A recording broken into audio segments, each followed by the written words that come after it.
Hey guys, how we doing? So today we're going to be answering some of the questions for statists, or at least most of them, because a lot of them apply only to liberals or to just people who want to control things like guns or drugs or whatever, but there are a lot of them we can also answer from a socialist perspective, so that's what we're doing today.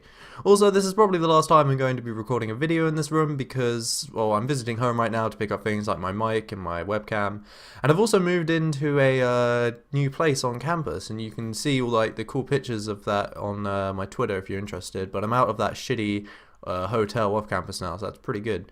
But yeah, I'll be recording videos from there now on. But anyways, let's get into this video because this is... If a kid couldn't afford lunch because the school bullies kept taking a percentage of his allowance, you wouldn't blame the kid's parents for not giving him enough. So why is it that when people struggle financially, you blame the employer who provides them with money and not the government which is taxing them? Okay, so I love how in your example, the employers are the parents and like the workers are just the children who just can't live without their employers, and like the bullies are the big mean state, but whatever, we'll ignore that for a second. So basically, you're kind of ignoring the fact that these bullies, they when they take away that money, they actually provide services that the kid would have to pay for themselves otherwise. So, you know, this isn't even talking about the whole taxes fair. Is that ethical or not? Yeah, I've talked about that in another video. For now, we're just talking about the purely economic factors. And if you're someone who's poor and you pay taxes and you get a bunch of services and then you stop paying taxes and you lose all those services, you now have to pay again privately for those services. And because taxes are percentage based, it's extremely likely that if you're poor, you're going to be spending a lot more on these services, because pretty much everyone from poor to rich is going to be spending the same amount on the private services like security, fires, healthcare, blah blah blah. So yeah, if you're poor with an extremely low income and you now no longer have taxes, you're going to be having even less money. So why you're trying to pin this on the state? It's no. For fans of democracy, I would ask, is it okay to forcibly rob, control, or otherwise victimize somebody as long as the majority approves of it? Well, I think it depends who we're forcibly controlling or terrorizing or whatever. If it's the bourgeoisie and the capitalist owners and the means of production, then I wouldn't even say we need democratic support to do it.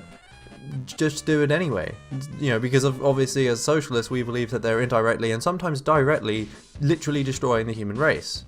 Of course, though, in matters of actually like logistics and feasibility, you do kind of need the majority of the people on your side to do a revolution, blah blah blah. That's a whole different topic, but the actual point remains that, you know, we're not worried about democratic agreement here. We're just like, they need to go. Let's extend that to fascists as well, though. Do you think it should be okay to democratically decide to terrorize fascists? Because I fucking do.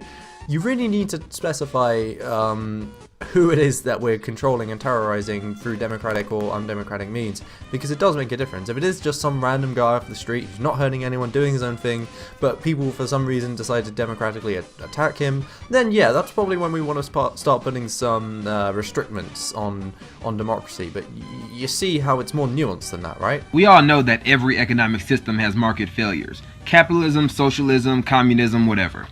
But my question is, why do you feel morally justified in forcing other people to subsidize these failures? Why should I be forced to subsidize failed electric car companies like Fisker or failed government initiatives like Obamacare?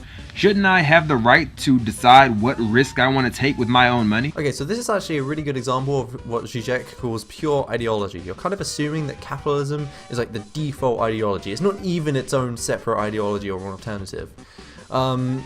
So basically what you're saying here is, why do you have to make society to conform to your ideas and put up with all of your stuff and your ideology?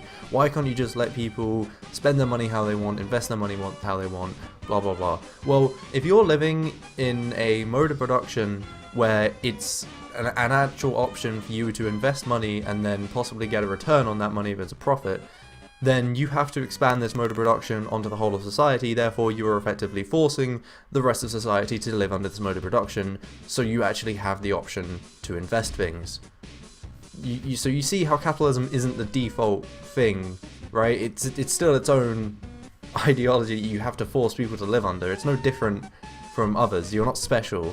Statists of the left who are always talking about how government's going to help the poor and demarginalize marginalized groups. I don't understand this. From the ancient world through the Middle Ages all the way up to modern times, governments have largely conspired against the poor. I'm thinking in particular a century ago with eugenics programs and segregation programs and zoning programs, business regulation and union rules. Everything was designed to exclude, marginalize, and impoverish groups that didn't have power. Governments are always controlled by rich people. That's just the way it works. Why do you think the government is the right means to help the poor? It makes no sense to me. Okay, so this question's more directed to liberals, but I kind of wanted to highlight it anyway, because it just shows how fucking oblivious this guy is. Because he's an anarcho-capitalist, literally explaining why the state is inherent to capitalism. He word for word says that the state is made up of rich people. Exactly, now you get it. But you're still going to go ahead and say that we can have rich people and they just magically won't form their own state apparatus because, you know, I mean, you even go on to say how throughout history the government has always been against poor people, but it seems that you assume it's just not anymore because of this whole capitalism with a human face thing we have going on. Well, it still very much is today, because all the state is a set of tools and apparatus used by one class to exert their will on another class, and in capitalist society, that's the owners of private property against those who don't own private property, aka the capitalists and the workers, or the bourgeois and the proletariat, whatever you want to call them. And this is done through things like the police force, using force to make sure the private property remains private property in the hands of those who justly acquire it. The media to convince the masses that this is the correct way to go in society, and then things like the welfare state to keep the unemployed just satisfied enough to not take to the streets. And that's not even taking to the streets in the name of socialism, but just taking to the streets in, I'm literally starving to death. Hey, it's Anarchy Ball, and he still has those super cringy animations. Government has slaughtered 250 million of its own people in acts of democide. How can you trust such a beast to rule over you? And as some of you argue for, to be disarmed to. Oh my god, did he just say democide? Oh. Okay, so you're saying here that governments kill loads of people and that's bad, and obviously it is, but Anarchy Ball, you need to ask yourself something here. Why are the governments killing all these people? Well, let me tell you. It's because it's profitable to do so. Can a bunch of people who don't have the right to do a certain thing grant to somebody else the right to do it? Yes.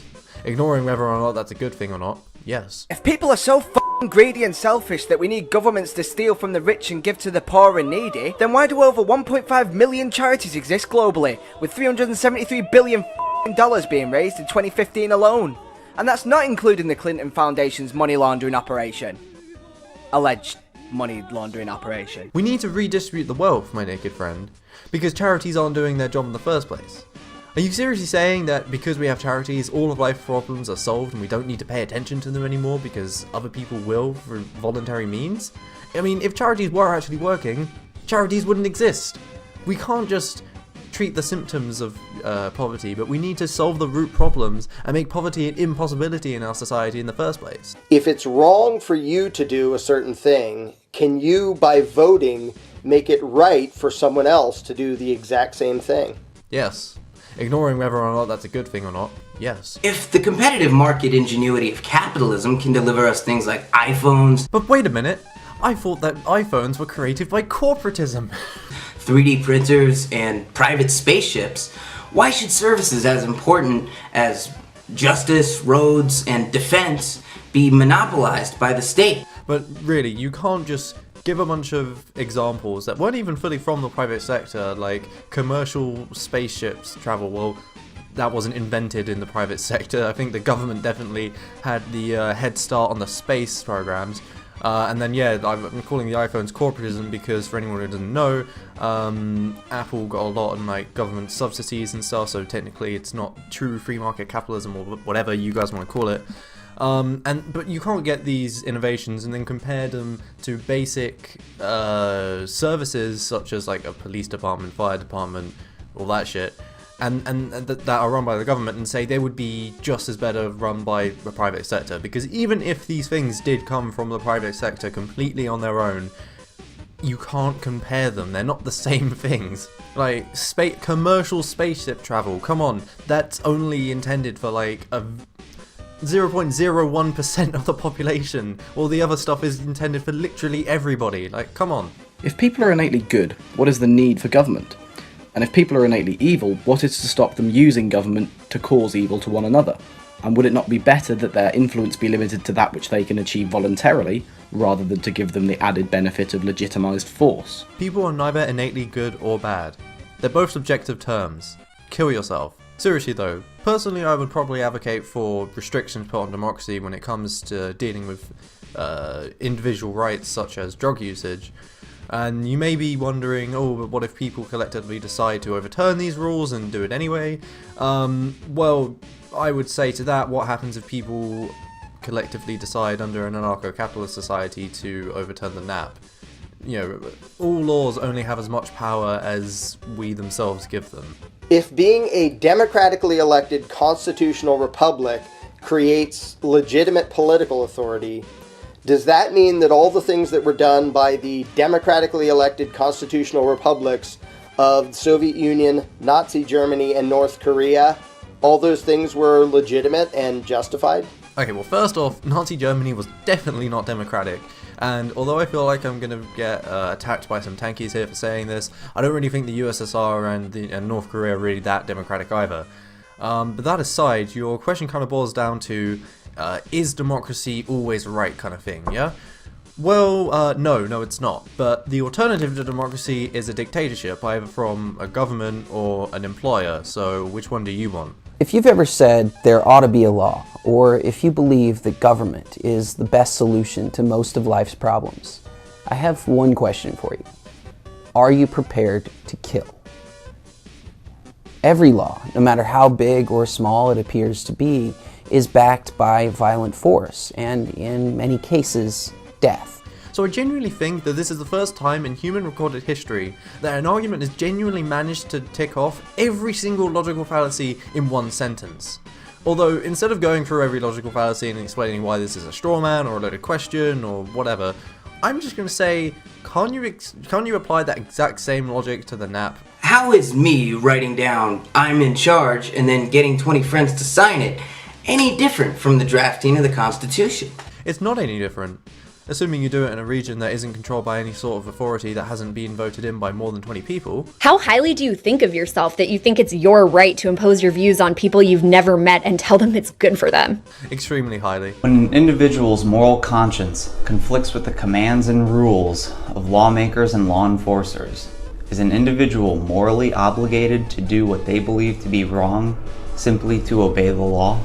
Well, yeah, that's kind of the point. You're assuming that this person's moral consciousness is just amazingly always right. What if this person just decides, hey, I want to murder babies? No. But anyways, guys, I hope you enjoyed this. I had a lot of fun making it, and I guess I'll see you next time. Thanks for watching.